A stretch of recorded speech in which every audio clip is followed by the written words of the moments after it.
Hey gang, what is a crack-a-lackin'? Want to move forward today with our study of the progressive era. This time I'm talking about the progressive presidents. I'm calling it presidentially progressive. How do you like that for some alliteration? We're talking about Theodore Roosevelt, William Howard Taft, and Woodrow Wilson, and then the crazy political zoo that we like to call the election of 1912. So let's get going. Start you off with Theodore Roosevelt, probably our most progressive hands-on president that we have had since Abraham Lincoln. You'll recall way back to the election of 1896, in which William McKinley, standing on the gold standard, the Republican Party, the high tariff, chose Theodore Roosevelt as his running mate. Well, McKinley got to serve out his one term, having defeated William Jennings Bryan in 1896, and then he was elected to a second term in 1900, but he didn't get to serve quite a bit of it because he was assassinated by a disgruntled office seeker, somebody who apparently thought he should have been promoted in government and was not. And so this guy took it out on William McKinley by shooting him in Buffalo, New York in September of 1900. This means that the reign of power falls to his vice president, Theodore Roosevelt. So there he is, larger than life, TR. By far, I think he is our most flamboyant, most personable, most out there and outrageous president we have ever had. Before he was the vice president to William McKinley, he was the assistant secretary in the Navy. That is before the Spanish-American War. And his favorite saying, which is going to characterize all of his actions, both foreign and domestic, is speak softly and carry a big stick. When he comes to the presidency, he promises America what's called a square deal. That is a fair deal for labor and for capital alike. You'll recall that the big question going into the 20th century is the relationship between capital and labor, between business owners and those who work for them. Who should control the largest share of the pie? Now, like I said, Theodore Roosevelt, probably has the biggest personality out of anybody who has ever occupied the executive mansion. One Roosevelt supporter said upon his inauguration, "He sounded in my heart the first trumpet call of the new time that was to be. I had never known such a man as he, and never shall again. He overcame me." And in the hour or two we spent that day at lunch, and in a walk down F Street, he poured into my heart such visions, such ideals, such hopes, such a new attitude toward life and patriotism and the meaning of things as I had never dreamed men had. After that, I was his man. So, Theodore Roosevelt clearly has an electric personality, has a great effect on anybody who ever comes across him. And of course, his favorite saying, you want to write it down, you want to know this: speak softly and carry a big stick. He was actually very fond of an African proverb. He read voraciously, books a day. Literally, he could swallow them and remember just about everything. And one of the phrases that he was very fond of was speak softly and carry a big stick. And one of the ways that you see TR's big stick policy in action is in the fall of 1902, when a group of coal miners go on strike. 140,000 of them are demanding a 20% pay increase and a reduction in the workday from 10 hours to 9 hours. Of course, the factory owner doesn't much care for this, and he flatly tells them no. So what the coal miners do is, of course, they go on strike. They refuse to work. Winter is approaching, and the nation's coal reserves are very low. This means that people are not going to be able to heat their businesses, and they're not going to be able to heat their homes. Now, when something like this begins to affect the nation as a whole, Theodore Roosevelt believes it is the prerogative of the president to get right in there and to resolve this issue. So TR does exactly that. He steps in and he negotiates the coal miner strike of 1902, brings the two of them into the White House, and comes to an agreement. Now, why is this significant? This is significant because you see the executive branch taking a very active approach to domestic policy. Most of the Gilded Age presidents, remember, they had simply wanted to allow business to run itself. They had not wanted to get involved, that is, unless it is to bring in the army to break up a strike. TR wasn't going to do that. TR is going to take a more even-handed approach, bring them to the White House, and negotiate, and he himself will end this coal miner strike in the winter of 1902. So I want you to survey some of the actions that Theodore Roosevelt takes while he is in office. Take a look at him down there. Theodore Roosevelt is represented by the tiny little guy with the sword in his hand. If you can read that sword, it says public service. And then the great big giants that are opposing him and coming out from behind all these giant buildings are the robber barons themselves. You can see J.P. Morgan there. You can see Jay Gould. You can see these guys, and they are, according to Roosevelt, according to the cartoonist, a threat to the public good. So in 1903, Roosevelt himself urges Congress to create a cabinet-level department. This is a federal department that is answerable to Roosevelt himself, called the Department of Commerce and Labor. This was designed to actively monitor corporations and ensure that they engage in fair business practices as specified by the Sherman Antitrust Act and by the Commerce Act of 1887. You'll recall that those were landmark pieces of legislation breaking up trusts and or prohibiting trusts and trying to monitor interstate commerce, but there wasn't a very strong regulatory agency. There wasn't a police force, so to speak, to make these companies comply, and Roosevelt is going to do just that. Moving forward in 1903, also, he establishes the Bureau of Corporations. This is to benefit consumers by actively monitoring interstate commerce, taking monopolies to court and dissolving them, and promoting fair competition between companies. Also in 1903, a very busy year for TR, Roosevelt encourages Congress to pass the Elkins Act, which levies fines on companies that engage in illegal rebating. You recall, that's how the Standard Oil rose to the top, in part by giving kickbacks or rebates to customers that it wanted to preference over the others, thereby driving everybody else out of business. Roosevelt felt that this stood in the way of free competition, and so he's going to pass the Elkins Act. 1906, and this is a red letter law, Congress is going to pass the Meat Inspection Act and the Pure Food and Drug Act, both in 1906. And you'll recall, this is after TR read Upton Sinclair's The Jungle. And it turned his stomach so much that he went vegetarian for a while, but that's not very manly. So he stops being a vegetarian and decides he needs to regulate the meat packing industry. So government is going to take a strong oversight in making sure that the food and the drugs that reach the table and reach the drugstores are going to pass a certain safety standards. So this cartoon is a very famous one, and I think it really illustrates TR's attitude towards the trusts. TR doesn't want to just bust trusts because they're trusts. He takes a look at how they behave. And if TR believes that the trust is acting in the public interest, then he's going to let that trust live, so to speak, and that is personified or actually put in the represented by a bear over there. TR has a good trust on a restraint, and the bad trust, the trust that is not acting in the public good, he's going to kill that trust himself. Again, who is taking an active role? It's TR himself. It's the activist president. So there he is with his big stick, and take a look at who he is swinging that big stick at. It's the railroad trust, it's the oil trust, it's the beer trust, it's, if you look on the right, everything in general. And that is how TR approaches his problems. Now, he's not a mindless brute. He's a very shrewd guy, and he can be a very shrewd negotiator.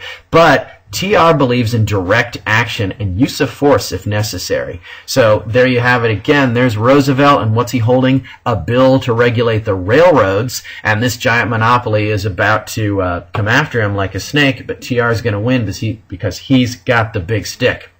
There is TR again, bagging the railroad trust on behalf of the public good, so he believes. And this one of my favorites. You can see the White House, or the Capitol building in the background, which has been taken over by the trust, symbolized by the dome, which is now a giant money bag. And what's TR doing? TR is acting as the justice-seeking cowboy. Come into town, and he'll be shooting at the heels of those trusts until they give it up for the public. TR was also an active conservationist. Now, when I say conservationist, do not be tempted to think in terms of modern environmentalism. That really got its start about 1962 with Rachel Carson's Silent Spring. TR's conservationism takes us in a different direction. Let's have a look at the leading conservationist in the Roosevelt administration, Gifford Pinchot. He says, the object of our forest policy is not to preserve the forests because they are refuges for the wild creatures of the wilderness, but the making of prosperous homes. It's not for the forest's sake, it's so that we can continue to use the forest and build stuff out of the forest. Every other consideration comes as secondary. The test of utility implies that no lands will be permanently reserves which can serve the people better in any other way. So, it's not modern environmentalism. It's not putting a velvet rope around a forest or a mountain and saying this is beautiful for its own sake and we should preserve it. We should preserve nature because it's useful to us. And this is how TR believes conservationism should operate. So, make a note. Conservationism equals using nature in the service of mankind. Environmentalism, now that takes nature and idealizes it for its own sake. So we should not use nature, says modern environmentalism. TR says, why the hell not? Let's go ahead, cut down these trees, let's build a mall, but let's make sure that we save enough trees so that they grow back. TR did consider himself to be something of a mountain man, something of a Western cowboy. There he is with the famous naturalist John Muir, and he's standing there in the high Sierras looking over what he truly does believe is God's beauty. Now, he doesn't want to just keep and preserve the forests for their own sake. He wants to use them. He's a utilitarian. He takes a utilitarian approach to conservationism. And I want you to pay attention to what's called the Newlands Act of 1902. This allows the federal government to sell public lands in dry western states, and the federal government will fund the projects for irrigation. Now, this has been a long time coming because you remember one of the problems that the homesteaders ran into when they headed out to the west under the Homestead Act of 1862 is that rain did not follow the plow, and they were not able to be as prosperous as they wanted to be. And of course, this led to the populist revolt and things that follow. Roosevelt is going to, again, employ the federal government in service of what he believes is the public good with the Newlands Act, which is going to allow federal support for irrigation projects. The other thing Roosevelt is going to do is he sets aside 125 million acres of forest land, timberland, as federal reserves. He believes that things should be preserved. Now, again, he's thinking in terms of utility. He's not thinking in terms of we're never going to want this wood, we're never going to want this water. He is thinking in terms of we need to be careful with our resources and not just squander them all over the place. So the 125 acres that he sets aside is 3 times the amount preserved by all of his predecessors combined. Well, Theodore Roosevelt is going to run his course, and he's going to retire after what he believes is 2 very successful terms. He finished out William McKinley's term, and then he served out one of his own, and he said, well, that's good enough. And so now we enter into what I'm calling the political circus of 1912. So as I said, Theodore Roosevelt is going to retire in 1908 from the presidency after 2 successful terms. Now, of course, he wasn't elected to both terms. One of them, he just served out the majority of William McKinley's term, but he feels that's good enough. I'm going to retire anyway. So he appoints as his successor the larger-than-life in many ways, his successor, William Howard Taft, and he pretty much tells the Republican National Convention, this is our next guy. The Republican National Convention says okay, and William Howard Taft is going to be the successor to William Howard Taft is going to be the successor to Theodore Roosevelt. And then so Theodore Roosevelt, he leaves the country and he goes to Africa for a year to do manly things like hunt lions.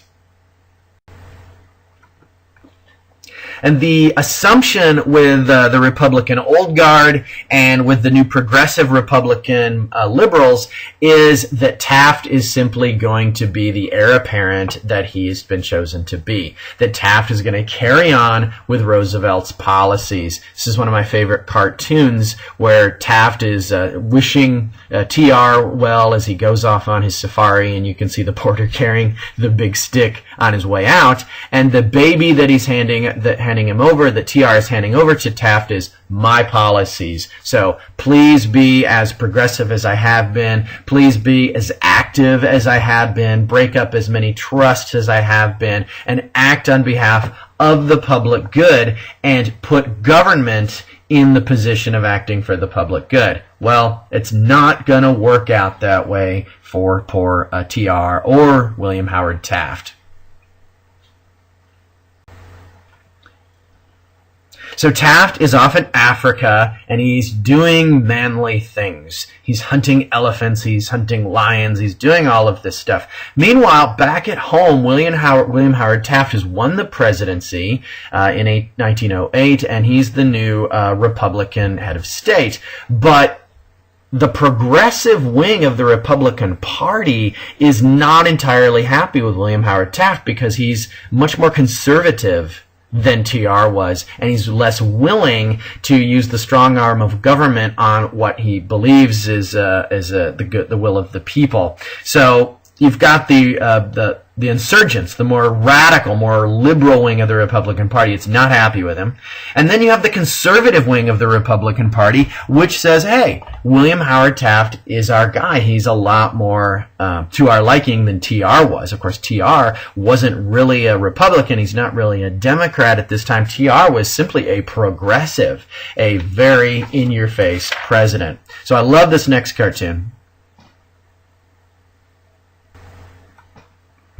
TR is going to return from Africa with a vengeance, really unhappy with the work of his handpicked successor, William Howard Taft, and he himself is going to re-enter the political race in 1912.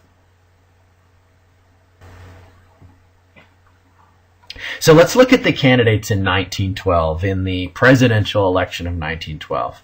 You've got William Howard Taft, who has been dutifully nominated by the Republican Party for a second term of his own.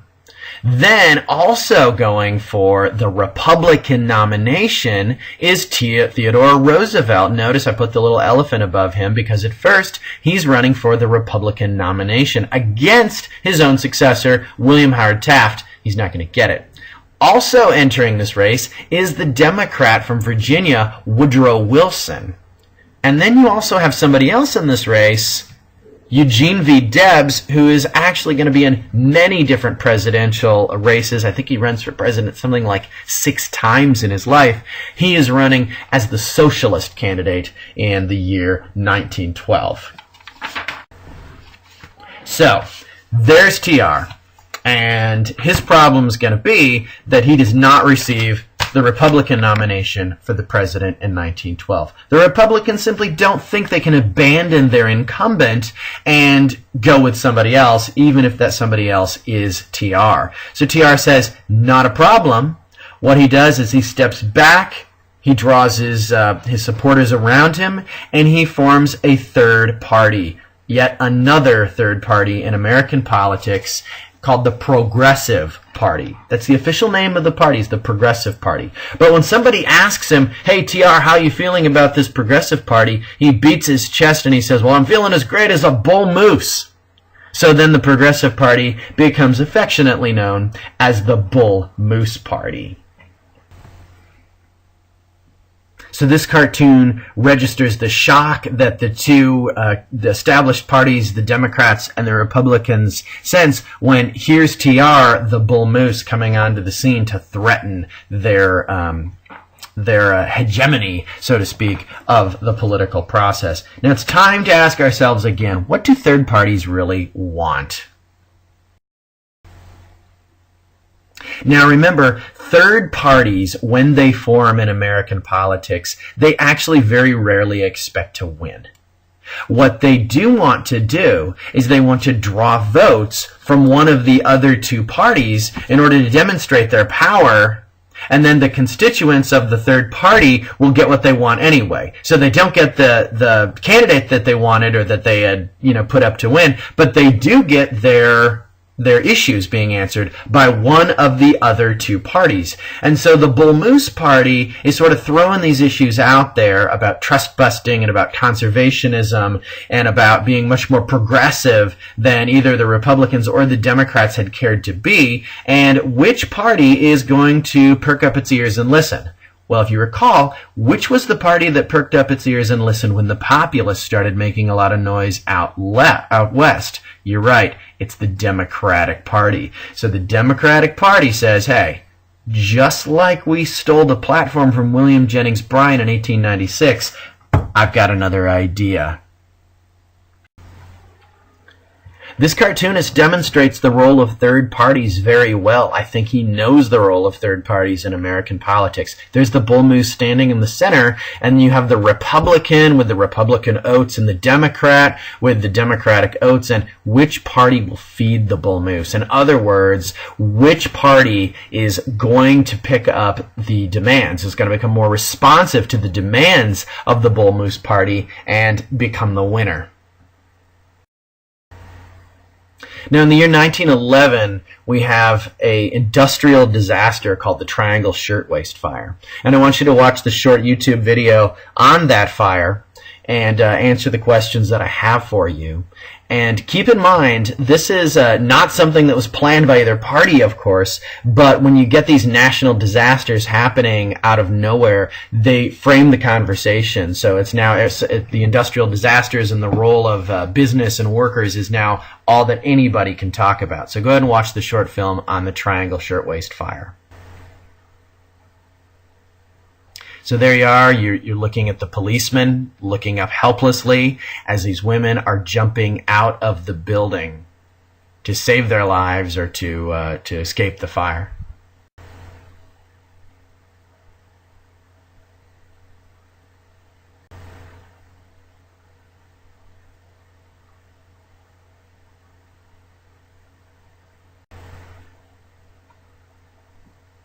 Now, I think this cartoonist is raising the issue that is going to frame the election of 1912. He says, this is one of 100 murdered. Is anyone to be punished for this? And this is one of the issues that the candidates running in 1912 are going to have to answer to.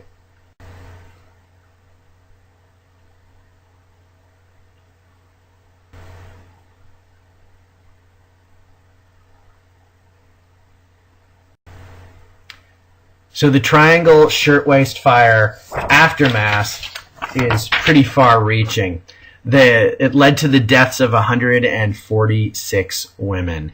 And all across the nation, states begin to lead the way in implementing stronger safety regulations in the workplace. For example, many states pass regulations that say you can't lock your employees in the workplace. It's just not safe.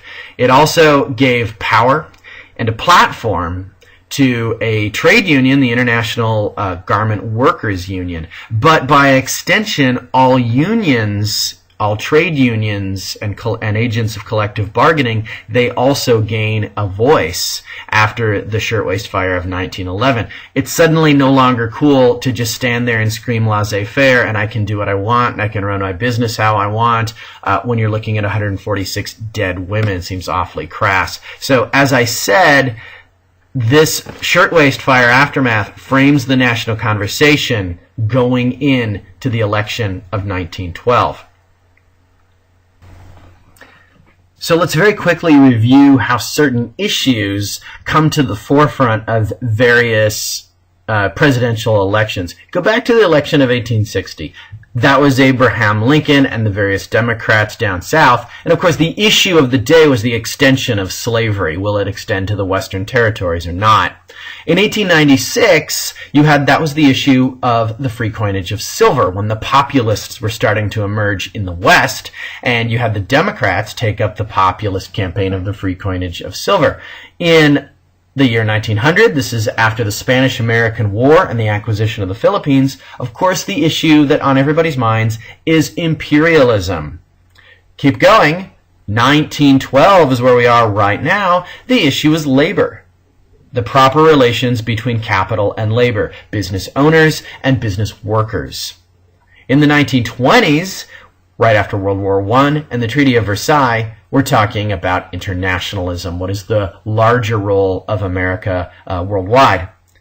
Go to 2008, the election of Barack Obama, and the issue was the economy. We had just had the bottom fall out in the housing market, and people were now looking for the Democrats to fix it, just like they looked to the Democrats to fix the Great Depression in 1932.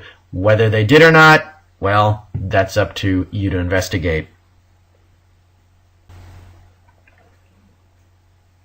So as we said, Theodore Roosevelt, not getting the Republican nomination, forms his own party, the Progressive Party, also known as the Bull Moose Party. Now, all good campaigns have to have a good campaign slogan and a good campaign platform. And he calls his the New Nationalism. So let's take a look at some of the things that TR is going to call for in his New Nationalism.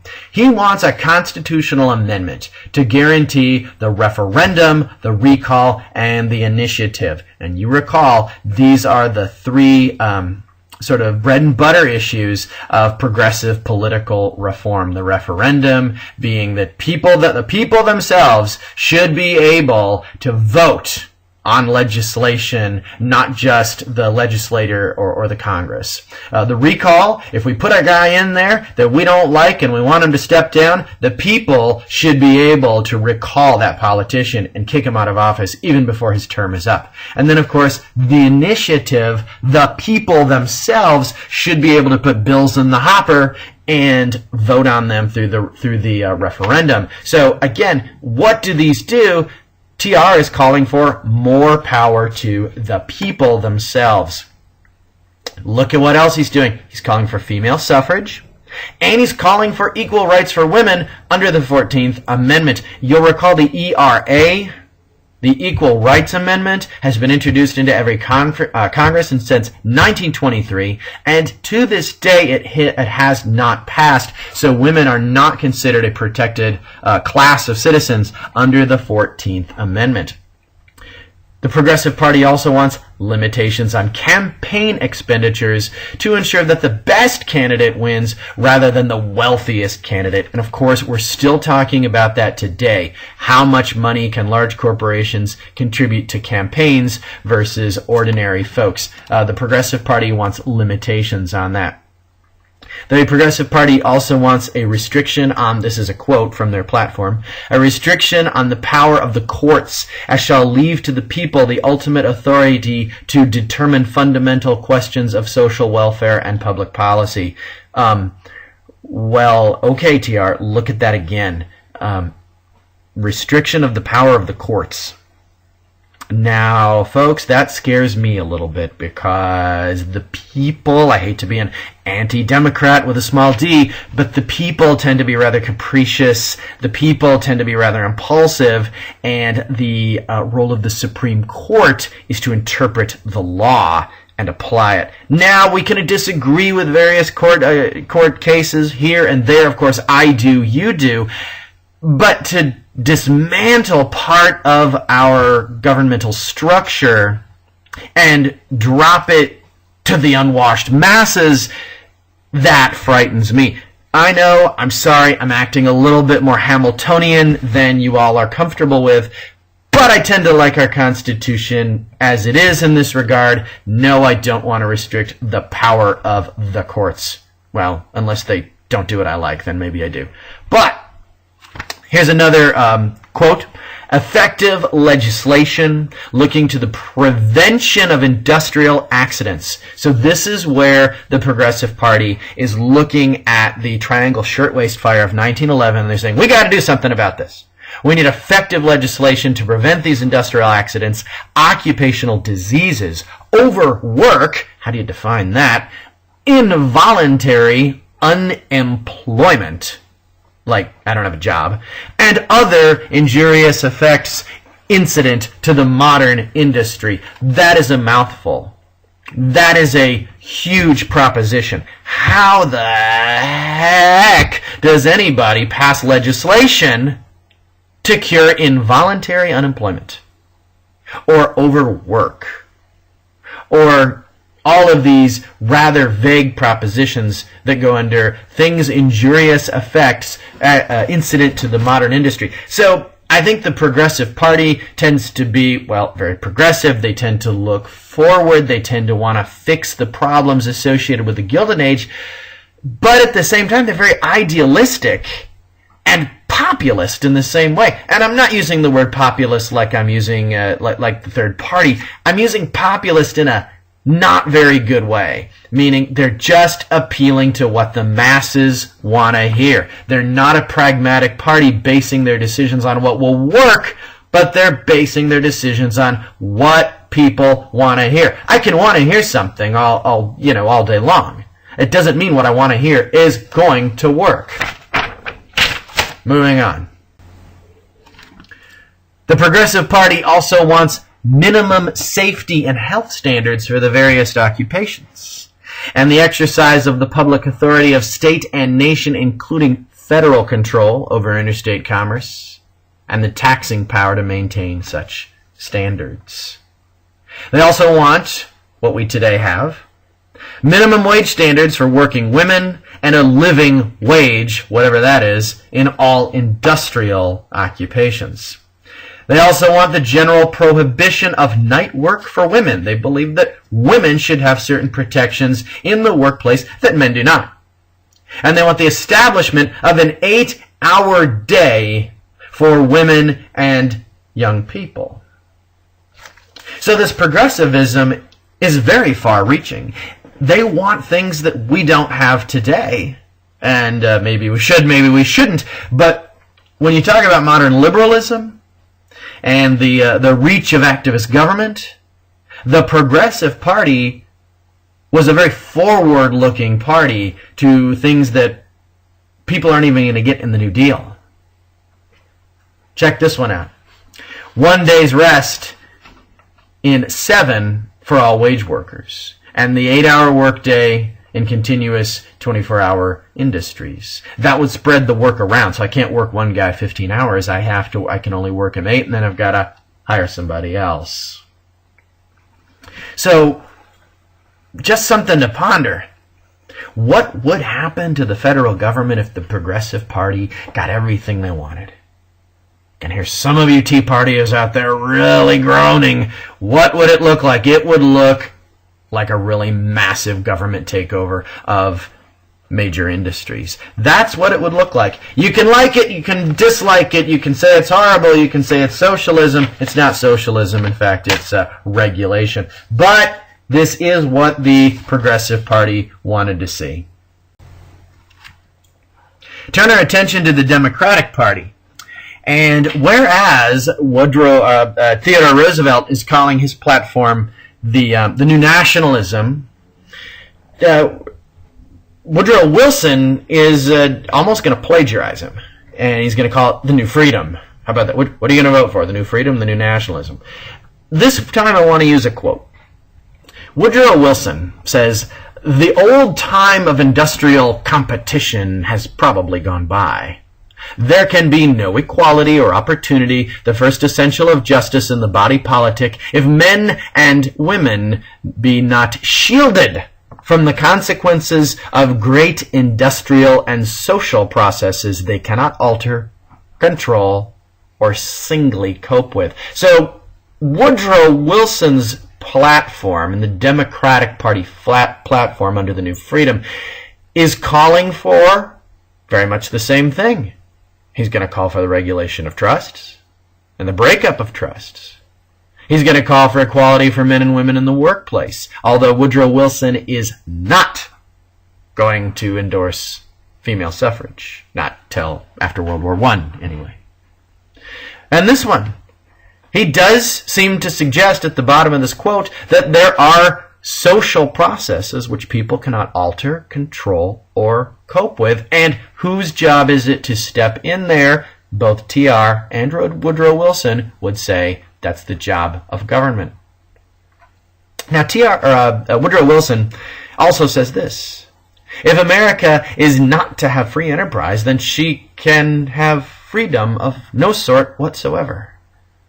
So on the same, he sort of speaks out of both sides of his mouth there. He's trying to garner some of the old conservatives, and he also wants the vote of the new progressive party that is tending toward TR. Now, as we mentioned before, the wild card in all of this is the Socialist Party, which commands quite a bit of a following in 1912. And who better to run for the socialist ticket than Eugene V. Debs himself? I think this is his, I'm sorry, don't quote me on this, but probably his third run for the presidency, and he's going to keep going. So we also have a legitimate Socialist Party candidate running in the year 1912. So a recap. Here they are. You've got TR, the candidate of the Progressive Party, that is the Bull Moose Party, and the New Nationalism with their very broad, very idealistic goals for the regulation of the workplace. Then you have Taft, William Howard Taft, who's basically running on the platform of Republican status quo. He's not a very energetic candidate. He is an old school politician. And although he has progressive leanings, he just doesn't have the big stick like TR does. Of course, there is Eugene V. Debs, the socialists. What do socialists want, you'll recall? Socialists want government or public control or ownership of the means of production. That is, the railroads should be owned and operated by the government. The steel mills should be owned and operated by the government. The coal mines should be owned and operated by the government. This, they believe, will take the profit motive out of it and ensure equality. Also, you have Woodrow Wilson, the Democrat, and his eerily similar platform to TR's, the New Freedom. So you can see, obviously, we're talking about who can be the most progressive, okay? William Howard Taft is the most conservative, but he's still a progressive. Well, here's the outcome. Woodrow Wilson is the clear winner. Let's have a look. The presidential vote in 1912. Let's just break this down. Woodrow Wilson is going to take the vote. He's going to take the election at 41% of the popular vote. Theodore Roosevelt and the Progressive Party, 27%. Poor William Howard Taft is coming in third in what is essentially a three-way race at 23%. This is the Republican incumbent coming in third. And then look at who else is running. Okay, look at all these various third parties. Eugene V. Debs takes 6% of the popular vote in the United States. 6% of the voting male population voted for a socialist in the year 1912. And then you have other groups that want to ban alcohol, the prohibitionist groups, and then another socialist labor group that I don't know very much about that took, of course, less than 1%. But when you take a look at the presidential lineup of 1912, you're going to ask yourself, where did all the conservatives go? What happened to the old days of laissez-faire? What happened to the Gilded Age, in which William McKinley and all those other colorless Gilded Age presidents were presiding over a giant industrial economy? Well, this is the progressive era, and the public mood has certainly changed. So we'll take a closer look at Woodrow Wilson, and I'm calling it progressivism at high tide, because it certainly is. Wilson is going to want to attack what he calls the triple wall of privilege, that being the tariff. Remember that tariff. Republicans love the tariff, and Southerners hate the tariff. They've hated the tariff since before the Civil War. Farming interests hate the tariff. Populists hate the tariff. But Northern industrial Republicans love the tariff. He's also going to want to take on the banking system and regulate it and keep it from playing with other people's money, as he puts it. And then, of course, as all progressives want to do, he wants to go after the trusts and break them up and make them more accountable to the people. And of course, who's this? When I see Woodrow Wilson's plan of attack, who am I thinking about? Who are you thinking about? Who else went after the banks and had a problem with the tariff? That would be Andrew Jackson. So I think the two of them would probably get along quite a bit.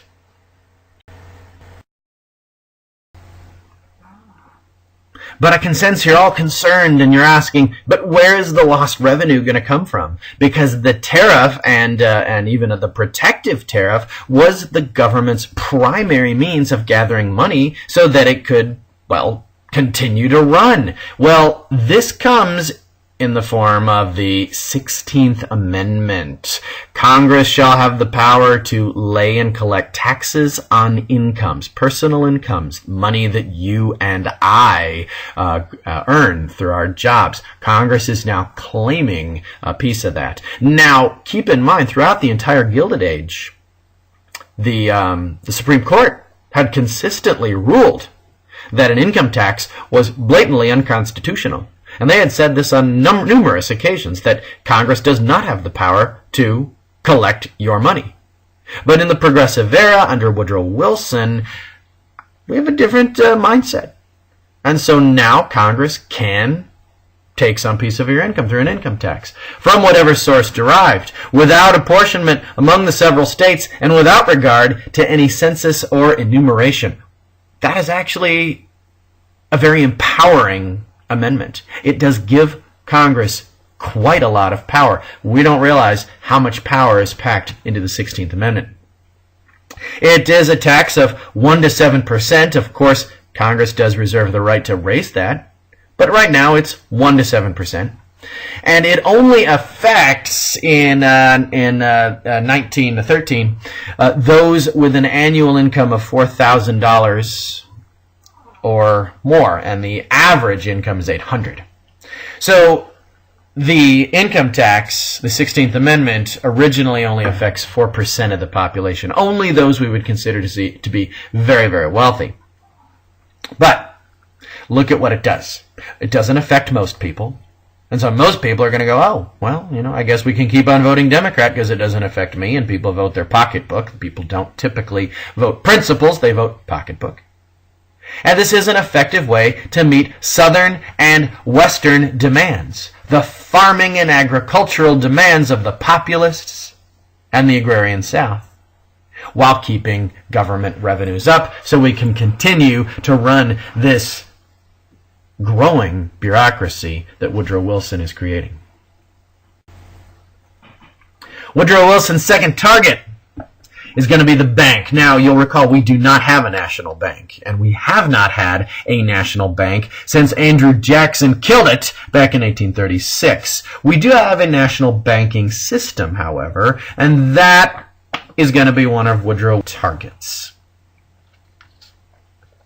Wilson is going to want to establish what is called the Federal Reserve System. Now pay attention to what the Federal Reserve System is going to do. He establishes it in 1914. It gives the federal government the sole power to print money. So Andrew Jackson would be really actually pissed off at that. Because Andrew Jackson, although he didn't like monopolistic banking, he didn't want paper money. He wanted hard specie. Now, the federal government retains the right to print money. The states can't do it. It gives the federal government the sole power to raise or lower interest rates.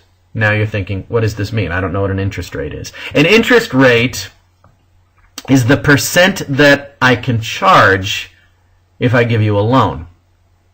If you go out and you buy a car or a house, then the bank that finances that your loan is going to charge you interest. Now, if it's at 2%, you might think that's not so bad, and you'll be encouraged to go out and buy that car, buy that house. If it's at 10%, then you're going to be discouraged from buying that car or that house or taking out a loan to start your business or whatever it is. So the Federal Reserve is a way that the government can sort of monitor the economy. And if it looks like, and this is actually not Woodrow Wilson's grand scheme. This is only something that's going to come into practice after the New Deal. But say we were headed for we can see that we're headed for a slowdown in the economy. People are hiring less. Buildings are going up less. Income is going down. Unemployment is starting to rise. What would government do with the Federal Reserve? Well, government could lower interest rates and print more money. That would cause inflation, yes.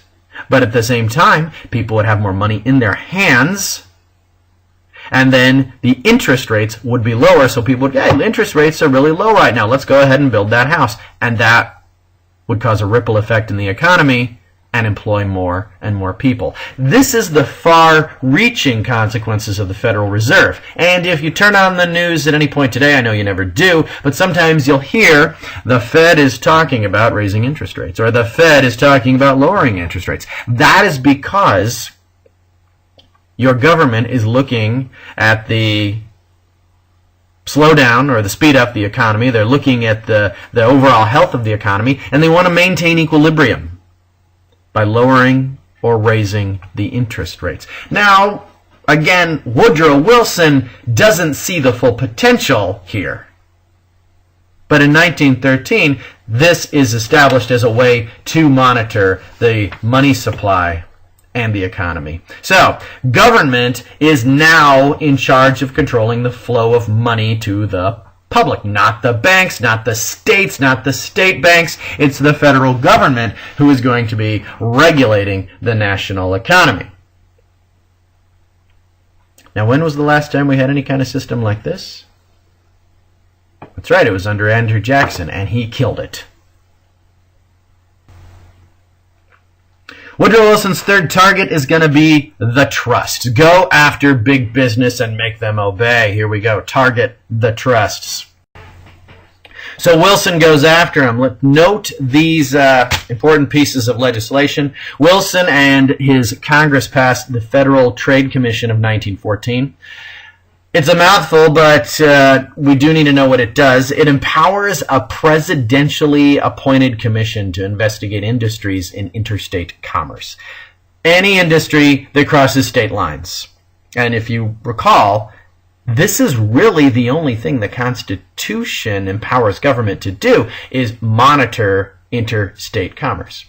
The commissioners were expected to crush monopoly at the source by rooting out unfair trade practices, including unlawful competition, false advertising, mislabeling, adulteration, that's lying, or bribery. Wilson goes on, and the Congress passes the Clayton Antitrust Act of 1914. And this takes the old Sherman Antitrust Act of 1890 and gives it some teeth. Provides a list of business practices that government deems objectionable, including price discrimination, interlocking directorates. That is what J.P. Morgan did, where he would put individuals on the board of directors of supposedly competing firms, and then they're no longer really competing, one's taking over the other. But the Clayton Antitrust Act is supposed to abolish all of that. And it exempted labor and agricultural organizations from antitrust prosecution while legalizing strikes and peaceful picketing. Now, you recall that in the Gilded Age, the U.S. Army was turned on strikers.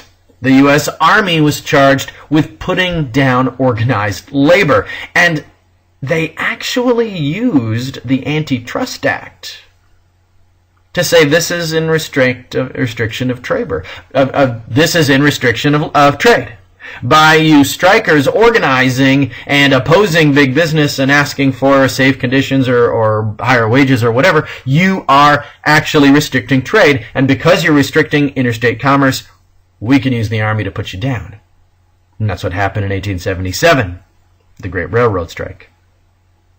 The Clayton Antitrust Act reverses that thinking and exempts labor unions from antitrust prosecution. So you can see, government is changing its views and changing its stance on business and beginning to be more responsive to labor and not only big business.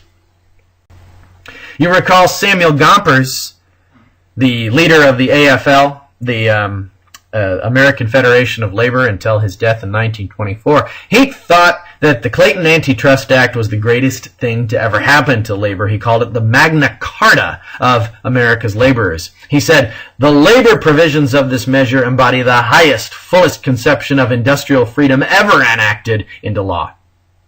The declaration contained in Section 7 of the Clayton Antitrust Bill is of the greatest significance. It deals with the fundamentals of industrial freedom, and once again I'll say it, it's the Magna Carta of America's laborers. Very quickly we will look at some of the legacies of the Progressive Era, and of course the legacies of the progressive presidents. One of the things that happens during this Progressive Era is that Americans come to expect an active and an activist president. The Gilded Age, you recall, saw a number of politically weak presidents, and this is largely because Andrew Johnson was such an ass that Congress took on the power and did most of the heavy lifting. So, following the difficulties brought on by industrialization and immigration, Americans increasingly turned to a strong executive, such as Theodore Roosevelt, to carry out what they consider to be the will of the people. The election of 1912 exemplifies this demand. TR and Woodrow Wilson were the most activist presidents in memory. And Eugene B. Debs, the socialist, don't forget the socialist, polled over 1 million votes. Now, no, he didn't stand a chance of winning, and he couldn't win today. But to poll 1 million votes, 6% of the voting population voted for a socialist during the Progressive Era. So the Progressive Era gives us the return of the president. Rutherford B. Hayes, James Garfield, Chester A. Arthur, Grover Cleveland, who was actually elected twice at 2 different times. You've never heard of these guys. The American public has never heard of these guys. And you know what? I'm a big advocate of knowing your history, but rightly so, they didn't really do a lot. And they didn't intend to do a lot. They intended to be stately, monolithic figures that would just stand back and preside over a more active Congress. They didn't think the president had a huge role to play. William McKinley, slightly more active. Of course, he had the Spanish-American War thrust upon him and the Philippines thrust upon him. But you really don't see an active and energetic president until, hello, Theodore Roosevelt bursts onto the scene after William McKinley is killed and begins the Progressive Era in government. Another legacy of the Progressive Era is that of big government. Of course, we can measure how powerful government is getting. One of the measures, anyway, is through the presidential veto. So I have below you just a short survey of some of the presidents in U.S. history. Lincoln vetoed 3 bills in his 2 terms in office. Did you know that? 3 bills is what Lincoln vetoed. Chester A. Arthur vetoed 8 bills. So 8 things that Congress said, we want this to pass. The president himself said no, 8 times. William McKinley vetoed 6 bills. Now we get to Theodore Roosevelt. Theodore Roosevelt vetoes 42 bills. This is the president telling Congress, no, I'm not going to allow whatever bill you want to pass to pass. And then we get to Woodrow Wilson, and Woodrow Wilson vetoes 38. So clearly he's less than TR, but once you get to the progressive era, the president is a much more active and energetic figure. Another way that you can measure the growth of government in the progressive era is by looking at the number of government employees. These are people working for the federal state.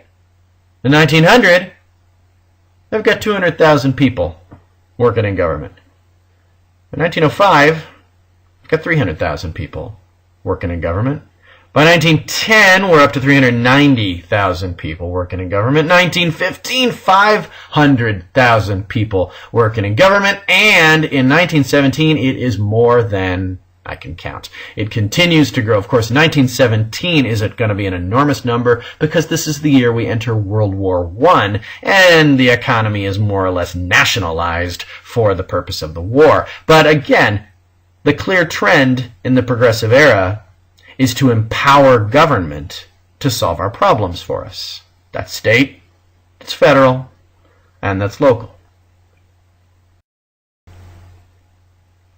One more, I just want to point out one more thing. The number of executive orders where a president bypasses Congress and gives an order that has the force of law.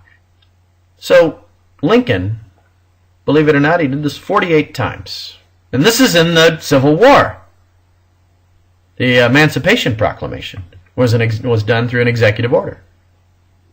Johnson, his predecessor, 79.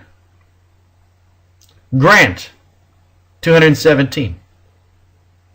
Rutherford B. Hayes issued 92 executive orders.